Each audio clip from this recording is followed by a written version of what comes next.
Hi guys, Freddy here. Welcome back to a modern RPG, or back to the same modern RPG again, because I've covered Carbon Grey before. I covered the quick start rules they released when they were doing the Kickstarter, and I was so convinced by that Kickstarter that I put into it, and now I've received my Kickstarter backer edition digital copy of the rules.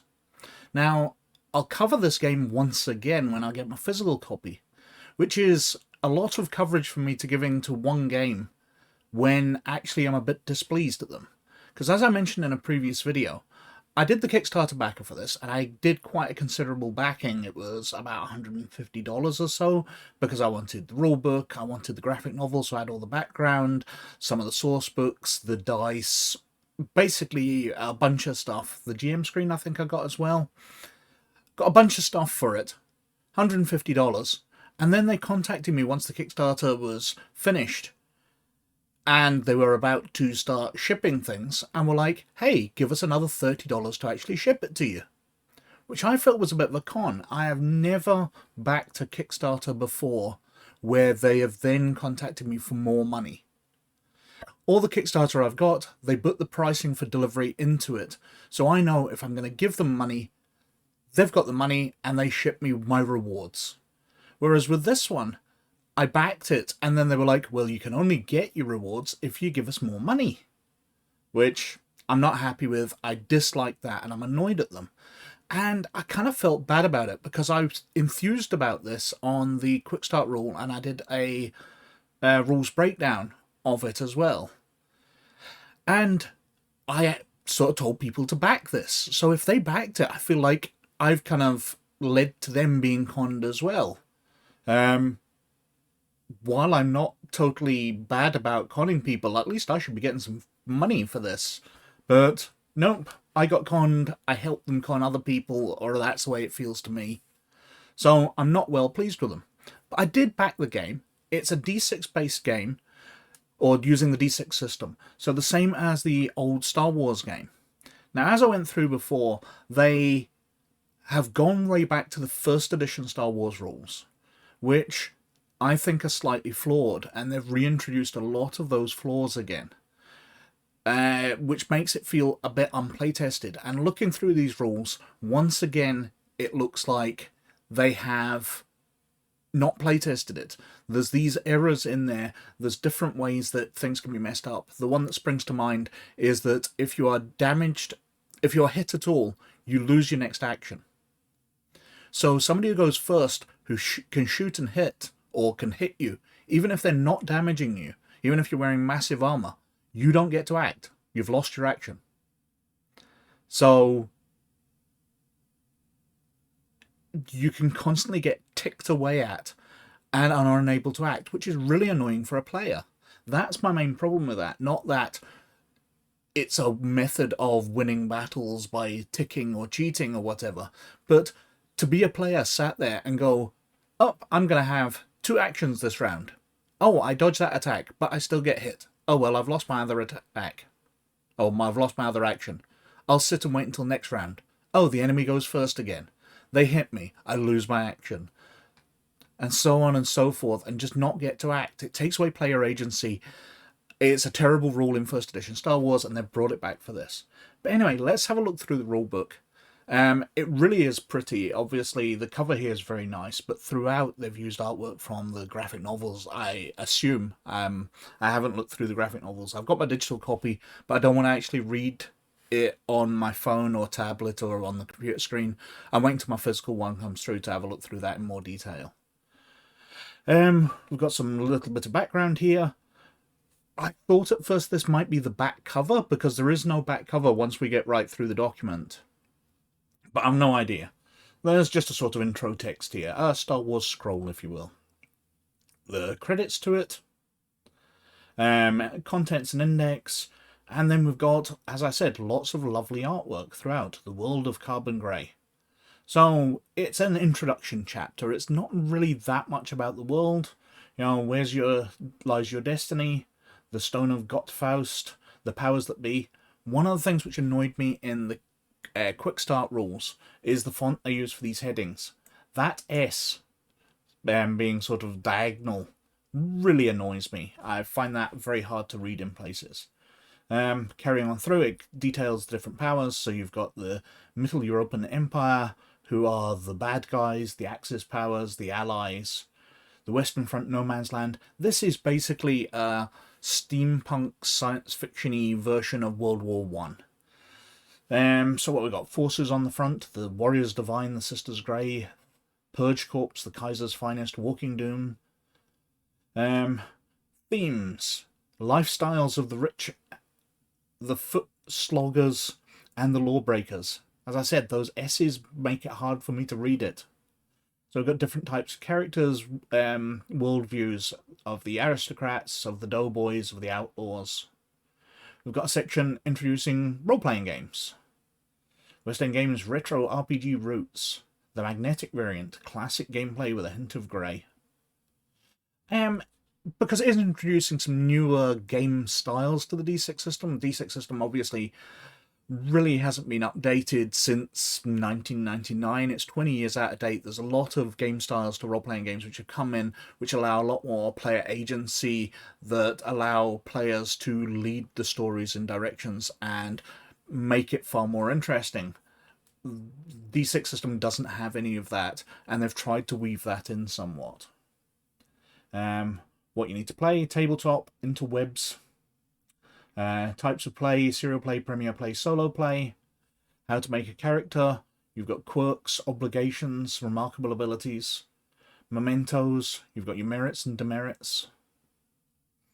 We've got archetype templates. Now, it kind of mentions this, but I had a bunch of difficulty finding what these templates actually are. We've got very vague descriptions here. Whereas in the D6 Star Wars, you would have character templates which laid out the characters, what skills they could get, what their attributes were, and you still finalize them off by allocating your skill points. So every template led to a unique character. But this one seems a lot more vague. It's just introducing the ideas. I said lots of lovely artwork. It really is nice looking. Attribute, skills, and dice. You've got your 6 attributes. Each attribute now has 6 skills. It's trying to take away the imbalance in the older versions of the D6 system, where some attributes had so many skills and were so important in play, but other ones had values based just on the attribute itself. Strength, for example. There weren't a lot of skills based on strength, but strength itself allows you to resist damage. So having a high strength was important, but you wouldn't get a lot of skill abilities out of that. You'd be generically good at brawling, climbing, that kind of stuff. Whereas your mechanical, your knowledge, there'll be loads of skills for, but the attribute itself doesn't really do anything. It just starts as the base for the skills to build on.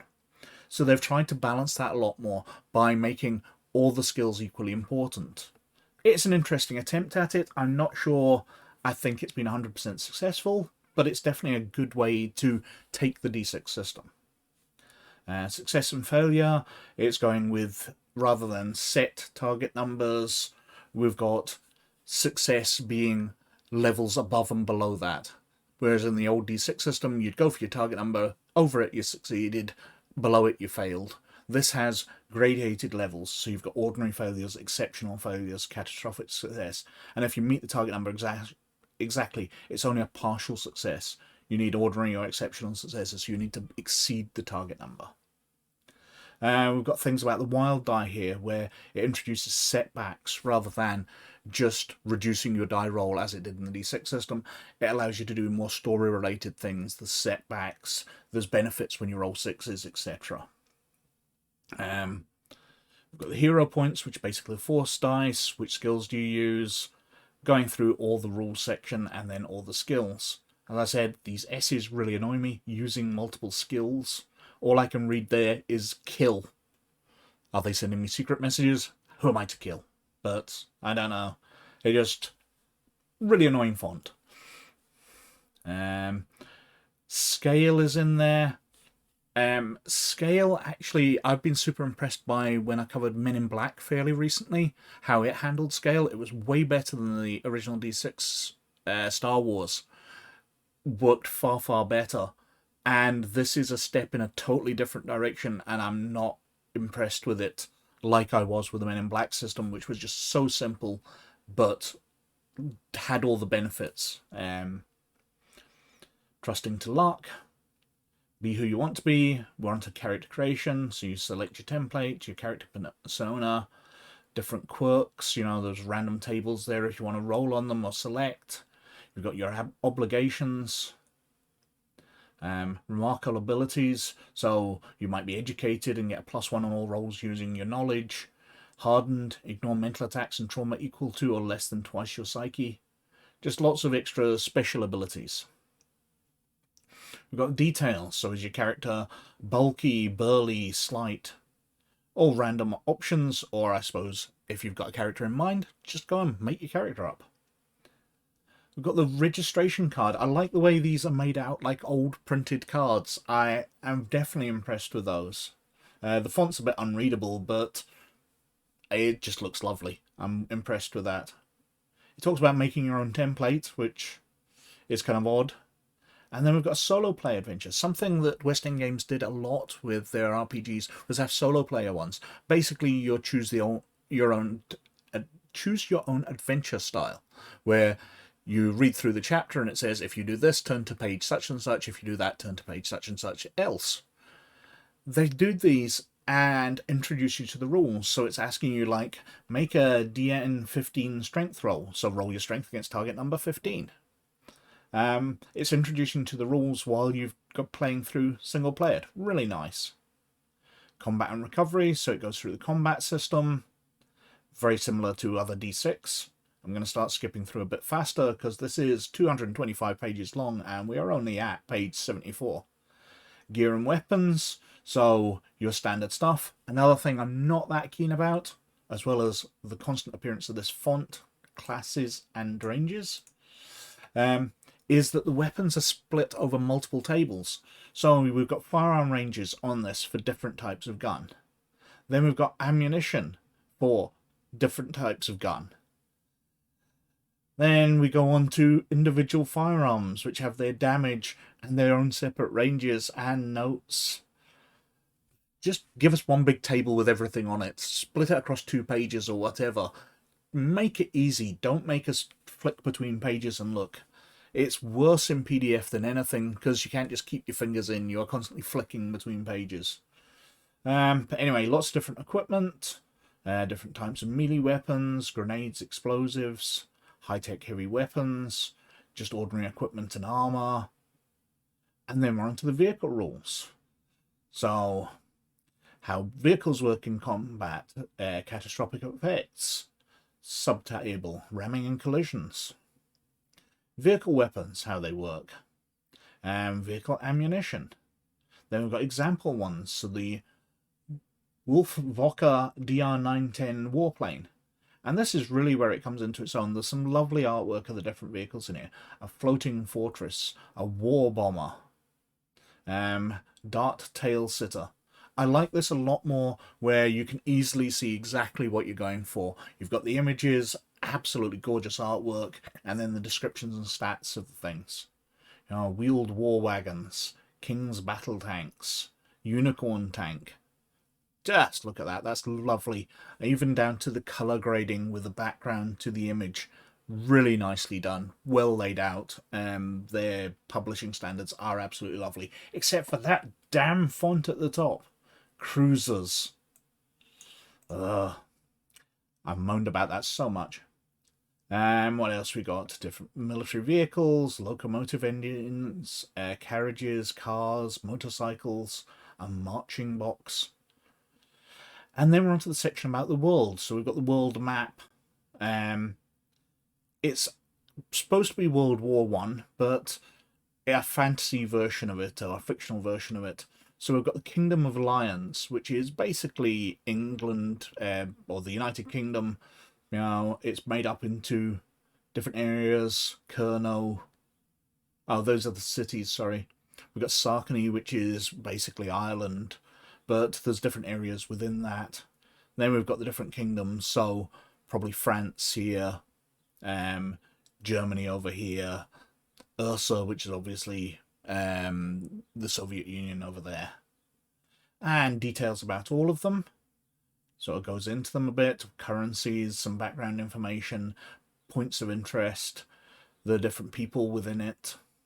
I'll keep flicking through. We're still only just over halfway through. Absolutely gorgeous artwork. I am going to keep singing its praises for that. We're on to flux powers, the psychic powers or the force of this world. The different abilities. It is pretty much the force. We've got NPCs here in the section, so it goes through different types: gunners, ace pilots, infantry soldiers, elite guards, cannon fodder bandits, highwaymen. Just so many NPCs, and then we're on to creatures. So we've got pit vipers, trench rats, wolf pack leader, wolves, war mounts, war dogs. Absolutely brilliant. And because this is fantasy world, we've got stone demons, Fenris wolves, dragon wraiths, dragon wraith hydras, spectres, lots of fantasy type creatures, the marching dead. Really nice to have all these in the rulebook. So useful for a games master to be able just to grab NPCs, grab monsters to use to get things going. Very well done. Episodes, and then we want some adventures. The PCs are sent to retrieve information from a covert contact and wind up leading a brigade of captive children to freedom. I will flick through these because I don't want to reveal much. Then we're on to the archetype templates. So after introducing all of those so much earlier, we finally get on to where the archetypes are. We're like 150 pages later. But the character templates next to the character generation section. While it's nice in a hardback book to be able just to flick the back to the back and have all the templates, in a PDF it's just massively out of the way. Just a terrible bit of design.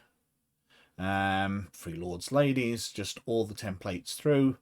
It's got personalities, quotes, mementos, what equipment they start off, what connections to other characters they might have, and their stats. Like in the earlier D6 games, then you apply skill points to bring your skills up. And at the very back here, we are at page 225. We have the character sheet laid out like a printed form from the World War I era. Now, going through that, I'm critical of some stuff in it, but I really like the layout.